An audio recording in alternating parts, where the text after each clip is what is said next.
In 1951, the United States government quietly sold off 42 dump trucks with barely a line of documentation. No photographs preserved, no maintenance logs retained.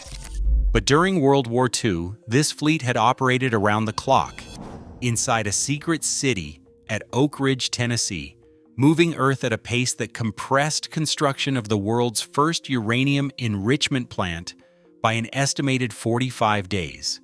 These machines may be the reason the atomic bomb was ready in time. A single classified directive ensured that story would never be told. A barbed wire fence cut across the Tennessee hills, enclosing 60,000 acres of raw land. In late 1942, the War Department authorized a project so secret that even the location was known only by a code name, Clinton Engineer Works. Within a year, the site would become the fifth largest city in Tennessee, home to 75,000 workers, yet it never appeared on a map. Construction crews arrived in waves, some drafted from distant states, others recruited from nearby farms or small towns. They found a landscape shaped by steep ridges, tangled forests, and narrow, muddy roads. The area's natural barriers, chosen for secrecy, turned every shipment and every load of material into a logistical puzzle. Scattered across the ridgelines, three enormous plants began to rise: K25, Y12, and X10, each separated by valleys and guarded checkpoints. The K25 plant alone would stretch for nearly half a mile, demanding more concrete and steel than most American cities poured in a decade. Every foundation, every wall, every mile of internal road required earth to be moved and replaced at a speed that defied precedent. The workforce swelled to tens of thousands, almost overnight, working in shifts around the clock. Housing, mess halls, and even entire neighborhoods were built in weeks, not years. Payroll ledgers from 1945 list over 75,000 names, from laborers and drivers to engineers and guards. But the terrain refused to cooperate. Rain turned gravel to mud, and the ridges blocked any hope of straight, easy haul routes. Ordinary construction equipment bogged down or broke under the strain. The Army's schedule was unyielding. Months to do what would normally take years. Every day lost risked the entire timeline for the bomb. To keep up, something more than manpower was needed. A fleet of machines capable of hauling unimaginable loads, day and night, across a landscape that seemed designed to resist them. The decision to procure specialized vehicles was not a luxury. It was the only way to make the impossible deadline real. Records from the Army Corps of Engineers Procurement Office tell a story that rarely leaves the footnotes. The dump trucks that turned Oak Ridge from forest to factory floor did not appear by accident.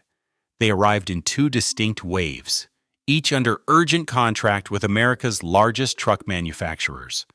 International Harvester, Mack, and GMC all received classified production orders between early 1943 and spring 1944. Each order carried a unique contract number, now visible only in fragments on surviving paperwork.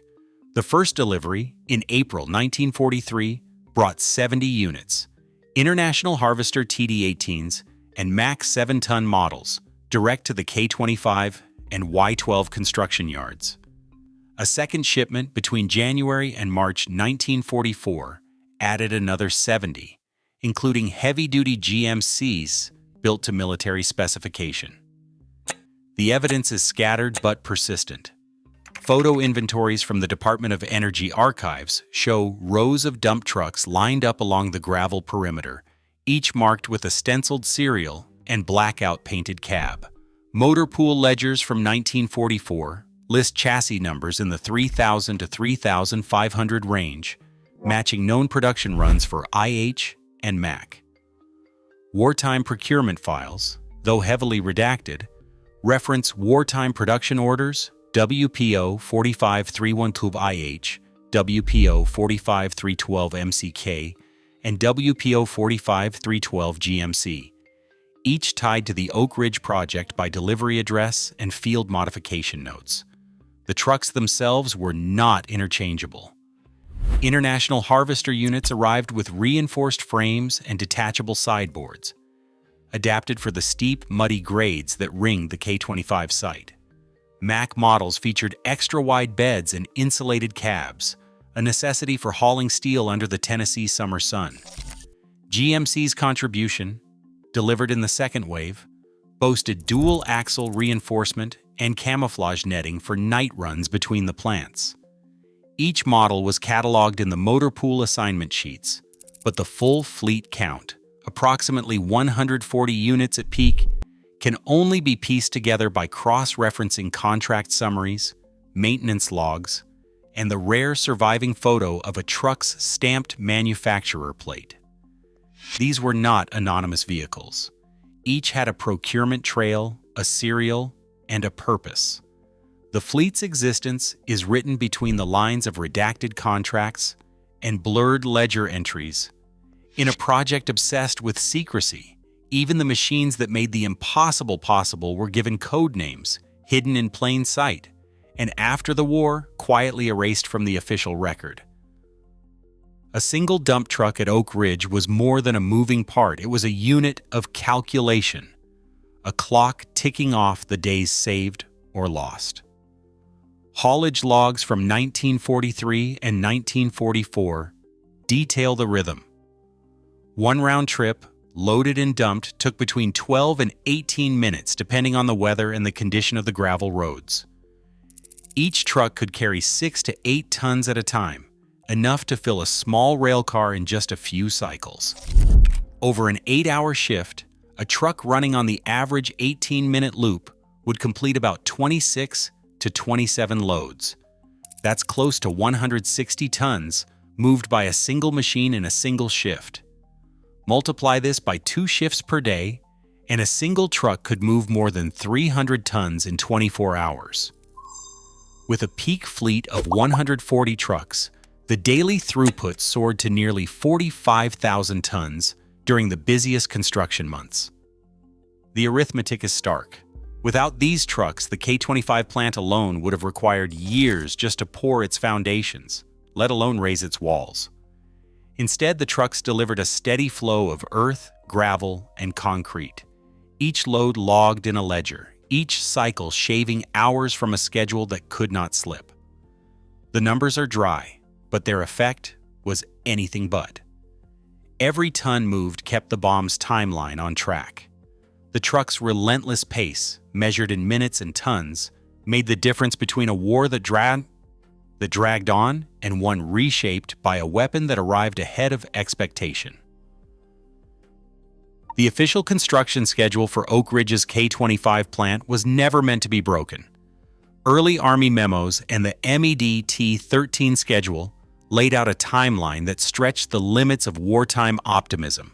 A project of this size on this terrain should have taken years.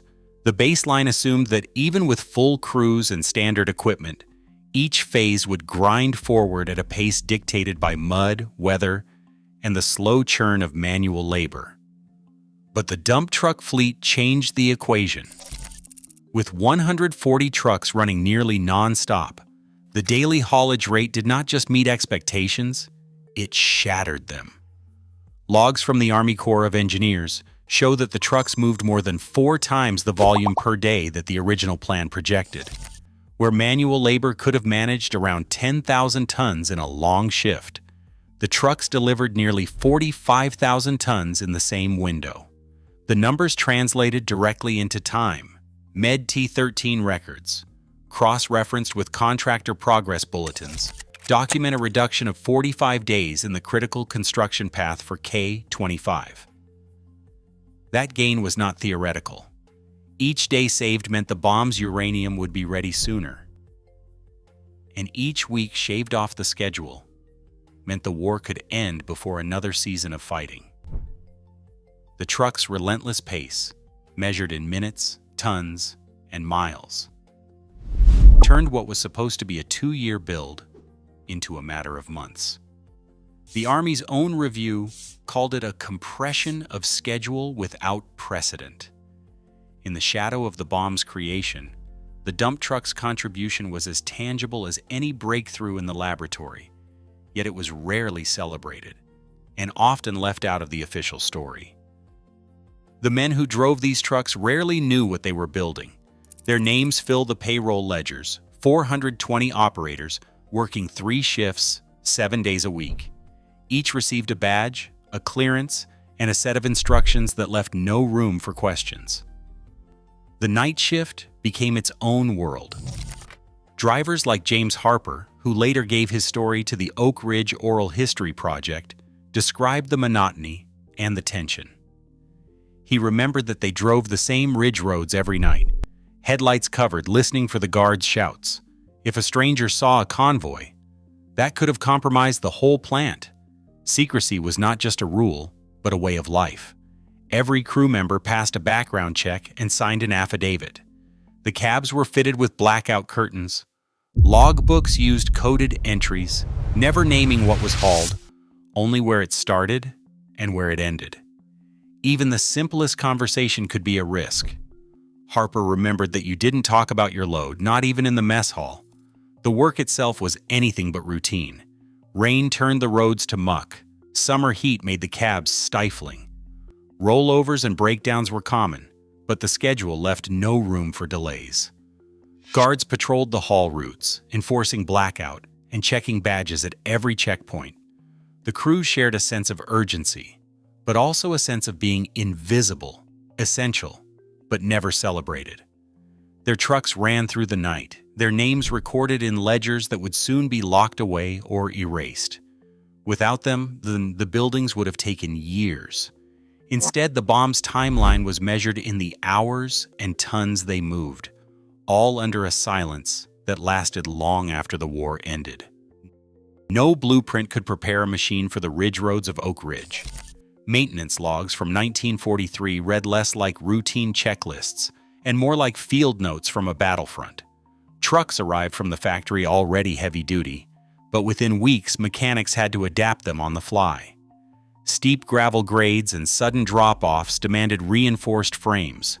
Extra cross members welded straight onto the chassis to keep the beds from buckling under oversized loads. Cabs were sealed with rubber-skirted doors and thickened glass, not just to keep out the ever-present dust, but to protect against uranium-laced soil kicked up along the hull. Blackout lights, low-intensity red lamps shielded by canvas, were mounted above the windshields, making night convoys nearly invisible from above. Some trucks received auxiliary fuel tanks, extending their range so they could run double shifts without stopping, even as the perimeter roads stretched beyond 15 miles. Tire blowouts were so common on the loose stone that crews stocked spare wheels on flatbeds, changing them roadside in the dark. Every modification was logged in a maintenance book, but the entries were coded. Frame R2 reinforced. Cab sealed per order 13A. The codes kept specifics hidden from anyone without clearance. Mechanics worked in teams, fabricating new brackets and braces from whatever steel they could scavenge. The logs show a rhythm of breakdown and repair, a cycle as relentless as the trucks themselves. These field modifications created a fleet unlike any other in wartime America, machines as secret as the project they served. Later, the coded nature of the logs and the custom features would become a reason to erase or bury the records, as if the trucks themselves were too revealing of what Oak Ridge had achieved in such impossible time. A memo from the Office of Public Relations, OPR 548, landed on desks at Oak Ridge in the spring of 1944.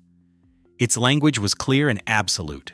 No mention of dump trucks, earth moving, or heavy equipment in any public statement, press release, or photograph. The directive did not just discourage publicity, it demanded silence. The reasoning was always framed as security. Any hint of the scale, millions of tons moved by a fleet of trucks, might betray the true size and urgency of the project to outside eyes. But the effect was broader. OPR 548 instructed field officers to strip out any reference to machinery from reports destined for Washington or the press. Even internal newsletters meant for workers only were scrubbed of equipment details. The memo's reach extended to the archives themselves. Correspondence logs from 1945 show routine requests to withhold or destroy photographs that included trucks or construction convoys. In the classified index, OPR 548 is cross-referenced with publicity suppression and equipment visibility, a bureaucratic code for erasing the logistical backbone from the official story. What began as a wartime security measure hardened into a policy of omission. The machines that made Oak Ridge possible were deliberately made invisible, their records sealed or shredded, their images pulled from the public record. The motive was not just to protect secrets, but to shape what history would remember and what it would forget. In 1951, a quiet directive from the Department of Energy ordered the destruction of wartime logistics files at Oak Ridge. Motor pool ledgers, daily haulage logs, and equipment assignment sheets, records that tracked the dump truck fleet from procurement to final load, were boxed up for shredding or incineration. The official reason was routine, storage space, security clearance expiration, and the end of the classified period. But the effect was surgical. By the time the last ledger was pulped, only fragments remained, a surplus sales ledger from 1949 listing 42 trucks sold to private contractors, stripped of serial numbers and field modifications. The rest vanished into the bureaucratic void. For decades, the truck's story was buried alongside the paperwork. Disposal orders referenced only heavy-duty dump trucks, 6-ton capacity, with no hint of their wartime role. Yet traces survived in unexpected places. Payroll stubs from 1945, stamped with vehicle codes, hinted at the missing machines. A declassified maintenance log, released under a 2020 Freedom of Information Act request, surfaced with faded chassis numbers and cryptic notations, including frame R2 reinforced and cab sealed per order 13A. In 2021, a Department of Energy historical study pieced these scraps together, reconstructing the fate of the fleet for the first time since the Purge. 42 trucks were sold, nearly 100 more were scrapped or transferred, and their records were deliberately anonymized. The paper trail, once shredded, was partially restored, not by those who ordered its destruction, but by archivists determined to map the machinery that made Oak Ridge possible. Oak Ridge was not the only site where the machinery behind the atomic bomb faded from the official story. At Hanford, conveyor belts and Baldwin rail switchers moved millions of tons of material for the world's first full-scale plutonium reactor. Yet by the early 1950s, Hanford's conveyor maintenance logs and rail equipment ledgers were swept up in a similar purge, destroyed under a logistics file disposal order, leaving only design schematics and a handful of payroll slips. Los Alamos relied on Union Pacific B-4 locomotives and Caterpillar bulldozers to carve laboratories and bunkers from the New Mexico Mesa. The laboratory's technical history notes the purchase of these machines, but the detailed records, mileage logs, repair books, and even operator rosters were marked as operational security and never entered the Central Manhattan District Archive. Researchers tracing these gaps find the same pattern: careful wartime record-keeping followed by post-war reviews that labeled logistical files as non-essential and ordered their destruction or redaction.